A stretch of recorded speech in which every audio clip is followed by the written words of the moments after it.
This is Optometrist Building Empires, and I'm your host, Ankit Patel. Each week, we'll explore the journey of practice ownership and leadership in optometry. Join us for insights and strategies from the top minds in our field. This show is sponsored by My Business Care Team. My Business Care Team helps your office increase revenues, reduce costs, and reduce staffing headaches. Let's build your empire together. Today's guest is someone who's really dynamic. She's a visionary optometrist, speaker, and coach. She has a background in medical research and has spent over 2 decades transforming lives through cutting-edge care. She has a passion for transforming vision care through a blend of advanced technology and genuine patient-centered service. Beyond her clinical success, she is a real estate investor, entrepreneur, and the co-owner of a vibrant arts venue in St. Petersburg, Florida. She's optometrist and owner at SNS Optometric Group. Please welcome Dr. Susan Truong. Susan, welcome. Thank you. Thank you for having me here, Ankit. It is an honor. Really appreciated. Yeah, I'm excited to speak with you because you have we talk about building empires and you have a really unique, quote unquote, empire. And so with that, what's the most important thing that's helped you build your empire? Building relationships. It's connecting with people, right? I mean, these days and age, we can wow them with technology. But one thing I've, at the top of the list is the empathy and that heart-to-heart, soul-to-soul connection with that individual you're working with, building that relationship, be it a patient, a client, real estate investment, whatever areas of life we're in. And tell me a little bit more about that. What does that mean to you? Can you share maybe a story about what that looks like, that so people can get an understanding of what that means? Sure, I'll tell you what it means. I'll tell you this, though, how I practice now as an optometrist. I'm not the same person as when I started out. And what I mean by that is patients have really helped to enrich my life, to open my eyes more, no pun intended there, in terms of how to be a better person. And here's an example. Listening. Listening is a learned skill.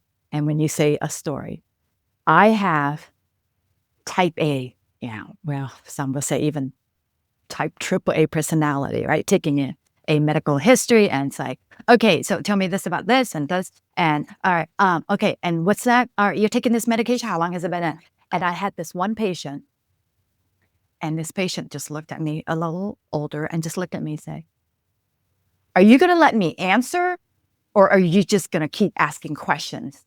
And I was like, wow, okay, that was a big lesson there. It's like, hey, if you're going to ask patients questions, stop, allow them to respond, truly listen, truly process what they're hearing, allow them to put a period at the end of their sentence, their thought process, then next. So that is one of a few stories. But when that occurred, I was like, because sometimes we get so wrapped up and we don't realize how do we come across. So it's good to get that different perception. And when that patient said that, I was like, oh, whoa, okay. And ever since then, it's a high awareness, right? It's a higher level of awareness of how we are and who we are and how we are perceived and how the other end receive us. So that was I appreciated that. It came across as slightly harsh from the patient, but I greatly appreciate it when I think about it. I'm like, okay. And moving forward, I changed my way. So that was one great story there. Interesting. And so with your relationships, let's talk a little bit more about that. How do you practice now? What does that look like with your current patients, with your staff? What are some of the things that you're doing to develop those relationships? And yeah. Again, at the top of this is listening. Listening, I've come to learn. Empathizing. Well, empathy, what does it really mean? An example I use, whether it's with patients, staff, my work life, my home life, an example would be walk in their shoes. Just pretend, just say you have this magic wand and you're like, whoosh, right? You're in their skin, you're in their shoes, you're in their body. And just pretend, imagine that you're there. And that way you can, okay, what are they feeling? What are they going through? Because we don't know everybody's story, right? They may come in happy, sad, stressed, and we don't want to, versus reacting, it's responding. So when you say, how do we do it and how do I share and teach others, is put yourself in their place, versus jumping. If somebody coming upset about something and it's just like, right, okay, just take a moment, deep breath, and let's work on listening and having a better understanding. Truly hear them out. Because the oftentimes we know this, especially as doctors, right? When we listen better, then we have been given the diagnosis already, all right? The answer already. I mean, patients, they're telling us. And then when we hear more of it, when we listen more carefully, then we already, the answer is there, the solution is there. So it's just empathize, just put yourself in their place, just feel it a little more so. Gotcha. Okay. I like that. And I like the listening piece. I think that's something that I think we could probably spend the whole podcast talking about, right? Just listen, empathizing. And I like how you said put people. What was it like? Be in their shoes. Yes, Right? their shoes, their skin. Just better understanding as what's going on. I mean, that mind reading, shoot. I mean, if we all can master it, it makes it a bit easier. But since we haven't, just really, I call it reading the person, right?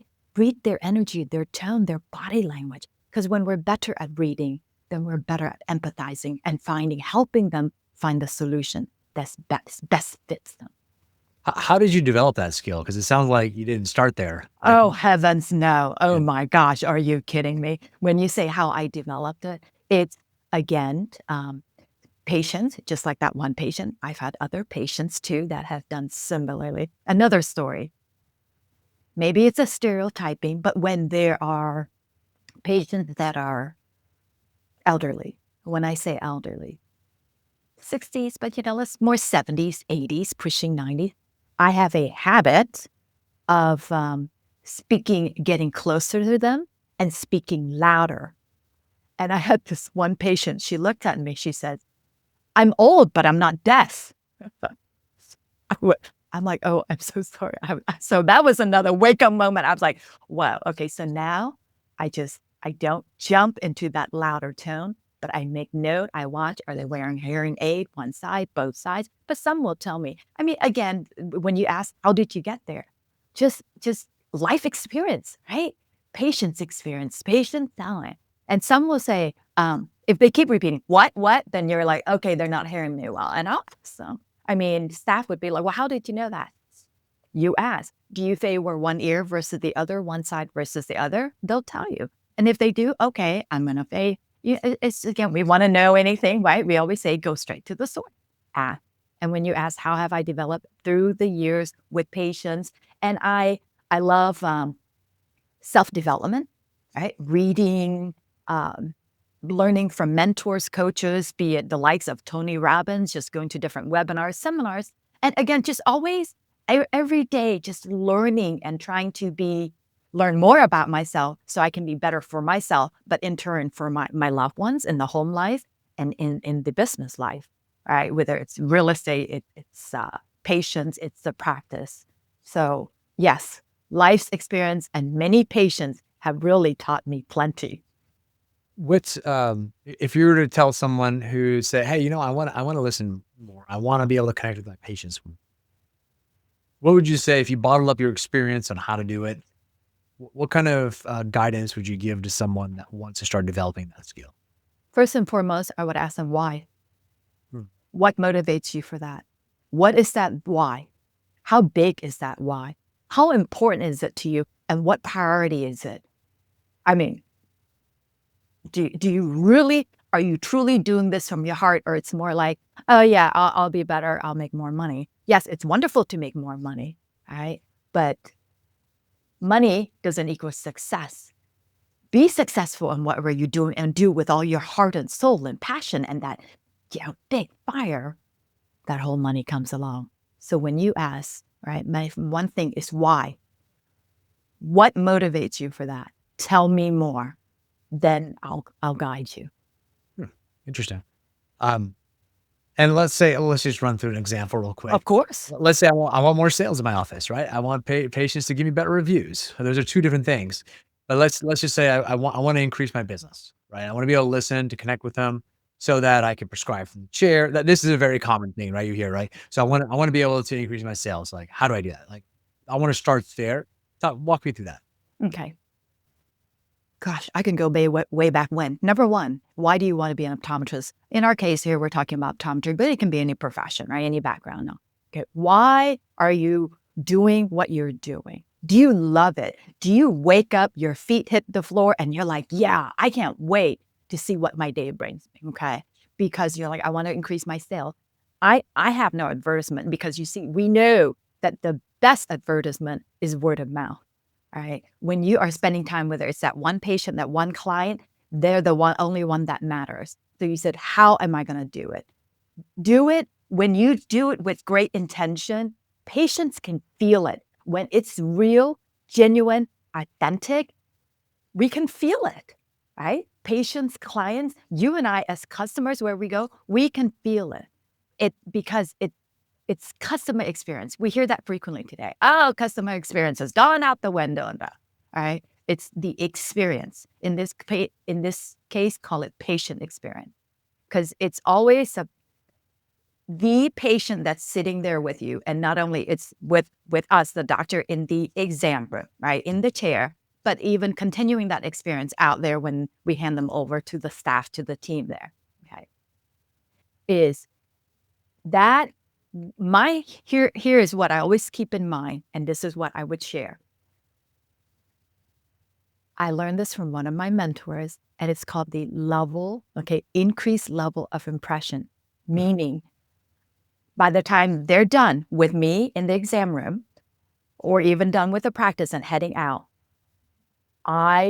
we would want them to feel better, all right? Want them to feel so good, so amazing. Versus when they first walked in.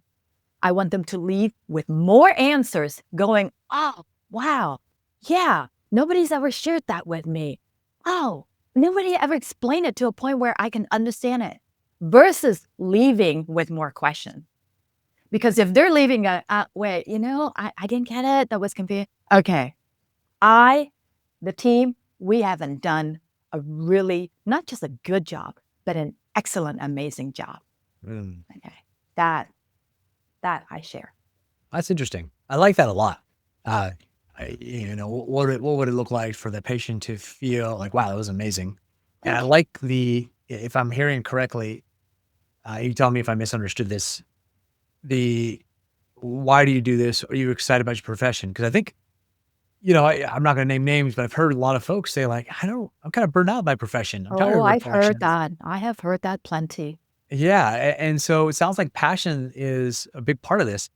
Have you been were you ever burned out? Did you ever experience that? How did you change that? Or maybe, It's interesting because I've been just reading a lot, hearing from colleagues, right? When we're talking about this this optometry world, hearing a lot about colleagues about burnout. And, I'm sitting here thinking, burnout, what does burnout mean? Because I myself haven't experienced it, whether as an optometrist or even in previous, in research as a lab rat, I call it, right? But I don't understand burnout, because when I hear burnout, then I'm like, okay, again, you got to get back to your why. I always say your why's got to be big, right? Your why's got to be so big that it makes you cry, right? Why do you do what you do? Is it for your family? Is it for your loved ones? Is it for that financial? What is it?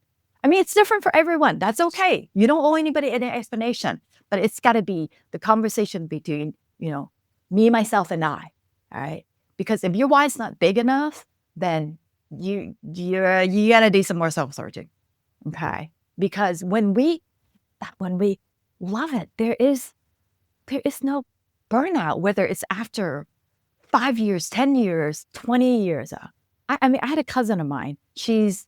I helped raise her. How old is this kid now? Kid is 40.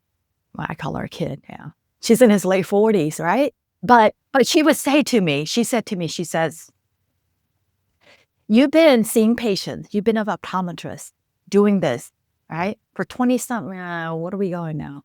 25 years now, come to think of it. Mhm. And she's like, don't you get bored? I mean, isn't every day it's the same old, same old? Because I kind of had to mentor her and coach her even in a career, and because she's having challenges. And, I never thought of it until she posed a question to me. I'm like, no, because every day is unique. I always tell people every day is what you make it. And each person, each individual sitting in my chair, they are unique. And I'm going to make sure it is unique for them and their experience. Because some may think, oh, well, what do you do all day, right? What's better, one or two? And here's your prescription. Thanks for coming in. No, it doesn't have to be that way. And here's what I always say is, you're the CEO of your life. So you choose how you want to practice, how you want to practice in the home life and in your professional life. Who says it has to be the same old day in, day out? That's living on autopilot. And you know what? I refuse to. We only got one life, so make it count. I like that. Cool. Let's shift gears a little bit. Yeah. What did you run into as you were growing your empire that you didn't expect? Growing my empire. Well, first and foremost was starting out. It is a bit better now, 25 years later, in terms of the field of optometry, for example. Before, not as many females.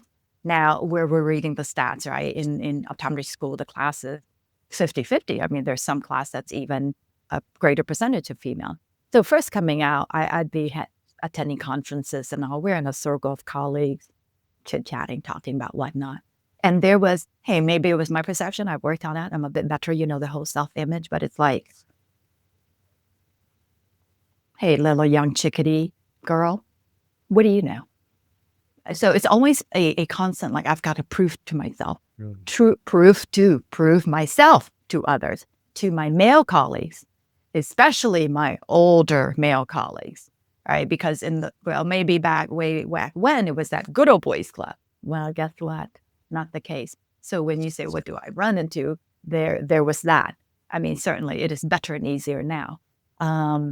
Negotiating contract.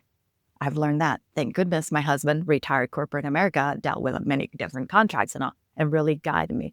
And so that is another thing. Another thing is learning to control my emotion, right? Oftentimes I'll share with staff, this is nothing personal, right? I mean, yes, we're doing it with heart and soul, right? But we don't, just what's that saying? Go wearing your heart on your sleeve. That was me way back when, right? To still be human, but to listen and be more responsive versus reactive. That is, and to not, I call it pound away at the keyboard, be it email or texting and all, when the emotion's running high. All right. Yes. Just keep it cool. And that way, once everything calms down, you can respond in a more professional manner when you're having challenges. So those are a few. Interesting. I like that. Cool.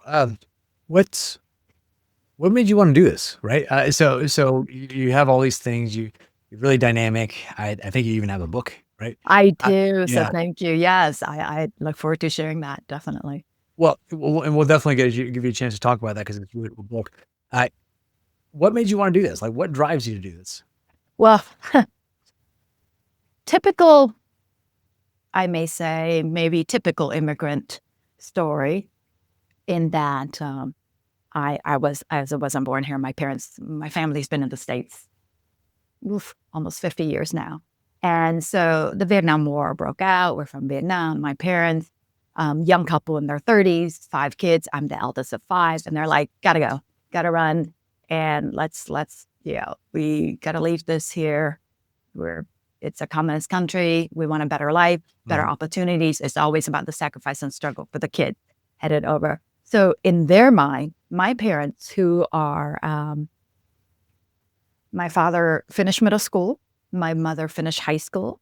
My father was sent off to trade school by my grandfather and says, you will learn to do this. So it was tailoring. So he became a master tailor, and that's how he's fed the family. And my mom came over here and she'll work in, different jobs in different factories, whatever to the two of them to tend to provide for us 5 kids. So in their mind, education is your ticket out of poverty.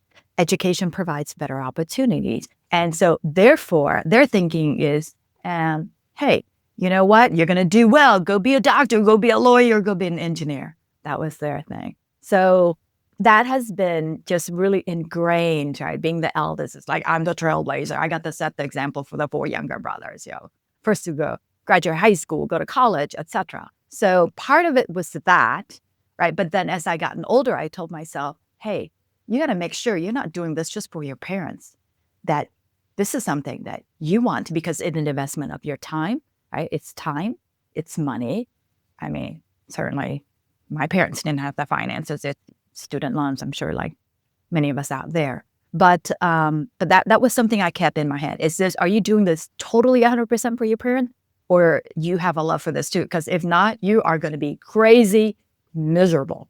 Okay. So that was a drive. But I always knew also, maybe my parents have ingrained that in me from, since I was knee high.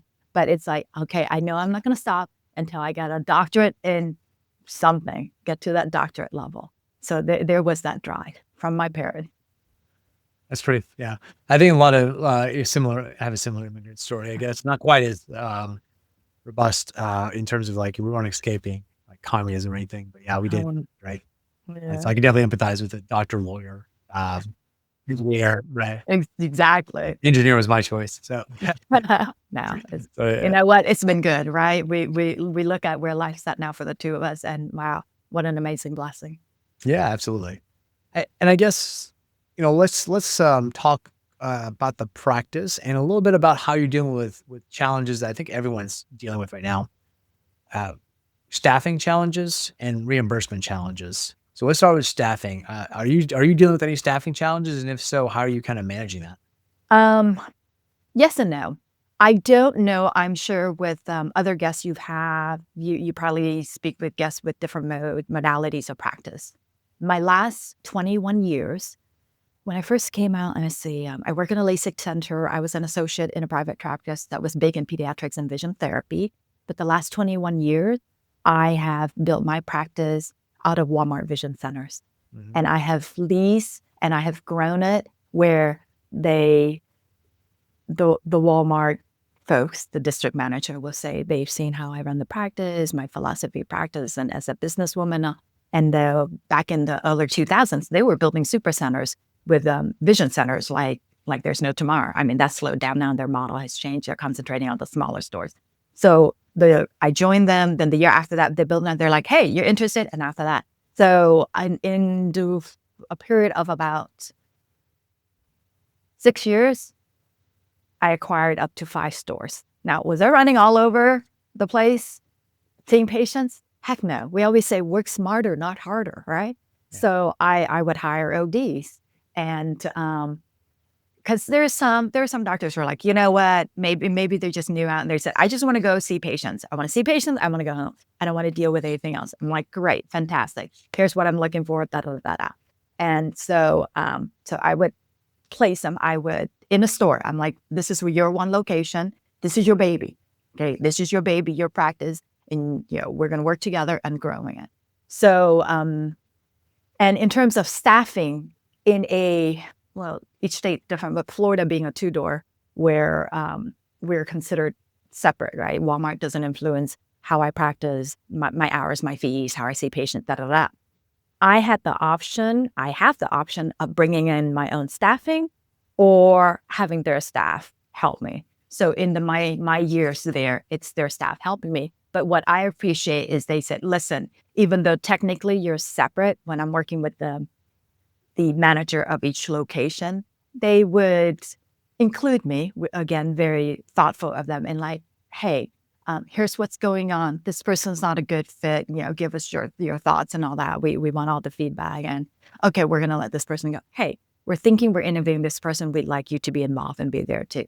So I really appreciate that. And I will tell you, in the years, so grew up, I'm out, I'm young, I'm coming out, building my career up to 5 stores. And through the years, life's priority that has changed. And 4 of my leases I have sold off, and it's one store now, and it's just me, and it's 2.5 days seeing patients, because I have other ventures, which we would talk about too. I enjoy being a transformational speaker, a coach, business coach, my book, just taking my stories beyond the exam room to help others find strength in it. But yeah, that's how it's been in the last 21 years. And Walmart's been good to me. I have been very, very grateful, very blessed with the opportunities they've given me. It's awesome. Yeah, I think everyone has their own path. So it sounds like staffing challenges, you've managed that pretty well with what you're doing. Yeah, Walmart I know is a really lean staff as well. So Yes. you know, but you don't Yes. have the optical and things like that. So that's kind of nice. Yeah. Yeah, exactly. I am concentrating on services, right? I Yeah. mean, I am services only. I'm your service provider. You know what? I'm going to build that, and through the years, it's just taking good care of them. Then I take care of the family, their friends, their colleagues, their neighbor. So I'm busy with it. It's just, every appointment slot, let's fill it up. Then certainly Walmart, they benefit on the hardware side, right? So it's, again, when we talk about win-win, indeed. Excellent. Like it. And as far as are you experiencing any kind of reimbursement challenges, anything like that? Or is it pretty straightforward for you right now? Well, in terms of reimbursement, I don't. I take vision insurance. Okay. In the past, I've taken all the different ones, the Davis, United Health, Spectera, da. But then through the years, I'm like, okay, I just really, it's just down to one. I just have one VSP, one vision care that I accept. And then the rest is, you want to see me? It's out of pocket. It's cash. Cash is good. Cash is king, as they say. Yeah, that's what they say. And some people would say, and I will tell you, there are, I mean, it's a bit better now, but in the years past, there's this whole stigma to the Walmart. And they're like, oh, well, if I'm in a Walmart, I can only set my fee so much. I will tell you this. Okay, my husband calls it the McDonald's mentality. I'm like, just because I'm in a Walmart, my fees aren't cheap. I'm not the cheapest guy in town, gal in town. I'm not the most expensive, but I'm up there. Because the mentality, again, we get back to being, are you the CEO of your practice? Because I practice adjacent to a Walmart doesn't mean I need to have that. Okay, let's just say it, that Walmart mentality. Because I know my worth, I know my value, I know the experience, I know the exam, I know what I can deliver to patients. Yeah. Okay, and once they know it, and just like with any businesses, I mean, the hairdresser, the mechanic, whatever, right? Going to get your nails done. You find value in that service, okay? You're going to drive the extra distance and you're willing to pay. And there are some individuals, but those that know me, they're like, oh yeah, no, wherever she's going, I'm going to follow her. I'm going to drive wherever, okay? And I'll pay wherever. And if I'm too expensive for you and you have to go elsewhere, I understand completely. Again, nothing personal. You have to do what fits best into your family budget. You have a vision care that I don't take. We totally understand. You have it, you pay for it. We want you to be able to use it. If it's not with us, it's elsewhere. All right. You have many options. We want you to be able to take those options. I like that. Yeah. So it sounds like the foundation is that relationship. Like you talked about from the get-go, is that you can do a lot of your business if you have that relationship. Everything. Interesting. Everything. So what are you most excited about in terms of, let's start with optometry first, and then we'll go into your personal empire. So first, let's talk about what are you excited about with optometry, and then let's talk about what you're excited about your future. When you ask me what am I excited about optometry, you know what I'm excited about? You know what I love? Why I love this optometry? Because it's full of surprises. It's full of wonderful surprises. And here's what I mean. I don't know who's going to be sitting in my chair, right? And if it's a patient, a family I've been taking care of, it's exciting because, I take care of their kids. For example, I had a patient came in yesterday. She's heading into high school. And I love catching up with them. And some of them are like, oh yeah, I can't wait to see her because she's so much fun and she's gonna be asking me about what last year's been like and what's life's been like. And then there's some of them where I think I had one not that long ago that was have a good day, and she was telling her mom. I heard her say before she came in, sitting in my chair, she's like, "Oh God, okay, she's gonna get into my life," and I'm like, "Okay." So I read that and I'm like, "All right, let's dial back on that." So when you say what's exciting is I love, and this young lady, she came in, I said, "How's it been?" And she's like, I've been here most of my life. And I'm thinking, like, here with us. And she's like, yeah, you know me well. I said, yes. No, I'm like, I feel old, kiddo, got some gray hair here. But it's like, it's part of the family. So there's those, and then there's those that I do not know that is first time, right? New patient. I love getting there, sitting with them and getting to know them. And then for them to feel my energy, right? Because oftentimes they'll come in, they're like, oh, gosh, I was just expecting an eye exam. I mean, I've had many other eye exams, and I'll look at them I'm like, yeah, but there's only one Dr. Susan Truong. And you know what? You're going to have fun here with me and with my team here. So yeah, it's going to be different. So that's what's exciting because you just never know just what amazing surprises the day's going to bring you. Yeah, I like that. What about for your current future? You have a lot of irons in the fire. I kind of want to give you some space to kind of talk about what you're excited about in the future. What am I excited about is I'm excited about to take this energy beyond the exam room. And, I asked myself, and the reason is, I want to say it's almost 11 years ago now, I lost a younger brother. And, again, it's myself with four brothers, and I would number the boys, right? Brother 1 through 4. And it was brother number 2. He was 42, and he was diagnosed with stage 4 liver cancer. And at first, we heard from the doctor and from him, they're like, yeah, they're giving me 3 months. And I'm like, okay. And, I'm just like crying. They're like, okay, what can we do? Who do I know? Let's just get him the best care and all. So he was a pretty smart cookie too in the medical field. He was a physician's assistant in pediatric neurosurgery. Very proud of him. And so I said, okay, yeah, chemo, radiation. What are the doctors saying here?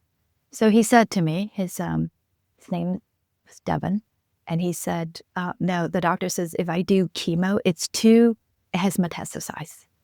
It's too far spreading. And he says, if I do chemo and radiation now, it's going to kill me faster. So the doctor gave him 3 months, but actually 9 days after diagnosis, he passed. It shook my world. It shook the whole family. And with that, there was a lot of soul searching for myself. It spiraled me into depression. It was just, man, you want to talk about that earth underneath me opening up and swallowing me up. And I'm like, okay. My husband's like, listen, you stay down there in that dark abyss of depression. You get to choose. You're going to die. I don't think your brother wanted that. Your family needs you. Your patients need you. Your practice needs you. Your staff needs you. So you choose. And in that soul searching, it's asking, okay, again, my why. It was my turn to ask my why. Okay. Why am I here? Is this it? I mean, having a conversation with the man upstairs here, is this all you need from me?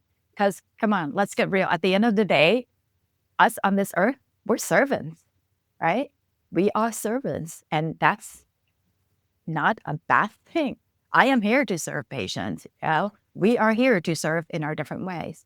So it's the conversations like, is this all you need from me, right? I mean, I went to school. I'm an optometrist. This is all you need. Just me in this windowless, dimly lit room.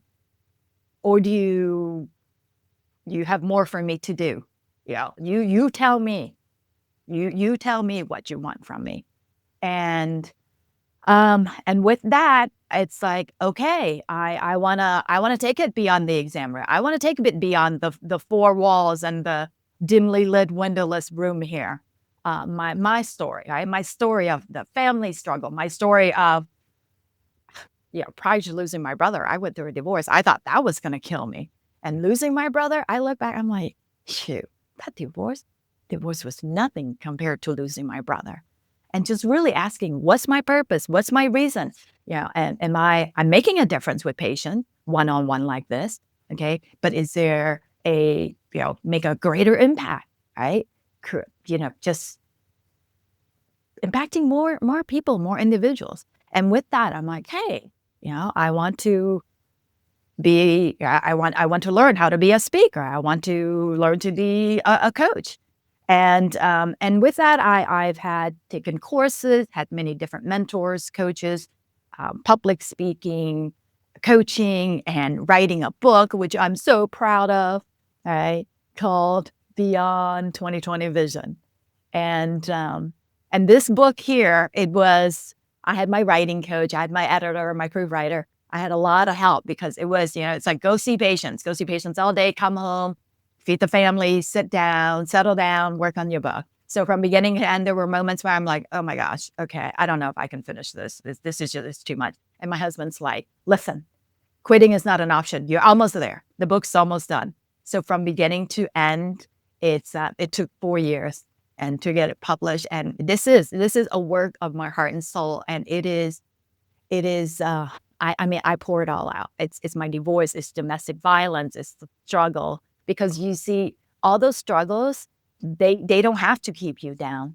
Because in every struggle, in every adversity, you can find opportunity to open more doors, to get you to even a bigger, better place, should you choose.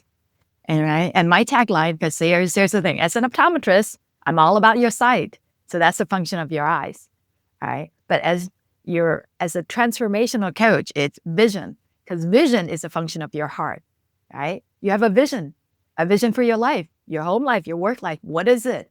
What does it look like? Do you have that clarity? How clear is it? What's the focus? That's from the heart. You don't need those set of eyeballs to see what's in there. And this book here, it's a workbook.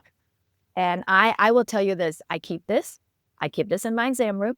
And for patients where, as I'm reading them and we have this deeper connections as we get into the medical history as to, depression, anxiety, whatnot, I pull it out and I gift it to them. Because this book here, I've got it where I have it designed where there's a place for you to write. I have questions. And some patients will say, "Oh my God, you're making me dig deep. You're vulnerable. Be vulnerable. What's my why? Why am I here?" I said, "Yes. You don't be hiding from it. The more you dig, the better the clarity. Okay, the better moving forward. Don't be hiding. Don't hide from it. Don't hide from your struggles." Yeah. I appreciate you sharing that. Thank you for sharing stories. Thank you for giving me the time to share. I appreciate that. Well, I think, we talk a lot about building empire, everything like that on the business, but life still happens. And I think that's important to acknowledge as well. Yeah. Indeed. So looking back, you are a few years removed from OD school. What advice would you give to your younger self? The advice I give to my younger self is listen to that inner voice. That inner voice, that gut instinct, red flags, call it whatever you want to call it, because it's there for a reason. My husband, sometimes he gets really tired of hearing this from me, because I would tell him, I said, honey, if in my 20s, there was that inner voice, I didn't really listen. If I did, who knows where I would be in life now. So I've learned that, but it's okay, because I understand we are where we are today because we're supposed to be. And you and I are here together because we're supposed to be. And I thank you for that. And that is one big thing I share. Listen, really listen to that inner voice. And I really appreciate you sharing that. I think this has been a really impactful recording for sure. I really, again, thank you again for sharing your stories and insights. Thank you for your time. Where can people get in touch with you if they want to get connected? they can get in touch with me at, all right, you can find me at Dr. Susan at Beyond Your 2020vision.com. Okay, so you can go, yeah. We'll put that in some, I think your LinkedIn and company website as well on the show notes for folks. Thank you. I appreciate that. And, there's always the whole social media, because there are some folks I don't know, and they're messaging me on Facebook and want to connect and connecting on LinkedIn. I mean, you and I be connected like that. And I'm so grateful for that. I was like, oh, hey, what is this message all about? So definitely, I always tell folks, even patients or outside of the practice, I said, listen, I shared this with you. And, these days and age with technology and the social media, if we really want to find somebody, I know it's really not that hard. So please don't hesitate to reach out. And if I can help with anything, heck, I'm here for you. Great. Thank you again. And thank you, Dr. Truong, for being a guest. Thank you. Thank you so much for your time today. I so appreciate it. It is just a privilege and honor. Thank you. Thank you. I've really enjoyed it as well. Thank you, audience, for listening. If you learned something, laughed, please share the podcast or video and subscribe. And thank you again, Dr. Truong. This has been another exciting episode of Optometrist Building Empires. See you next time. That's a wrap on another episode of Optometrist Building Empires. Thanks for joining.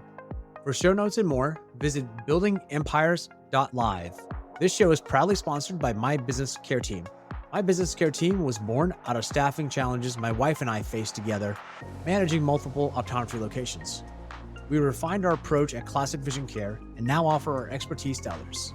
If you're experiencing challenges with staffing and you'd like to set up a discovery call, we'd be happy to help you and connect you with the right resources. We'll see you next time.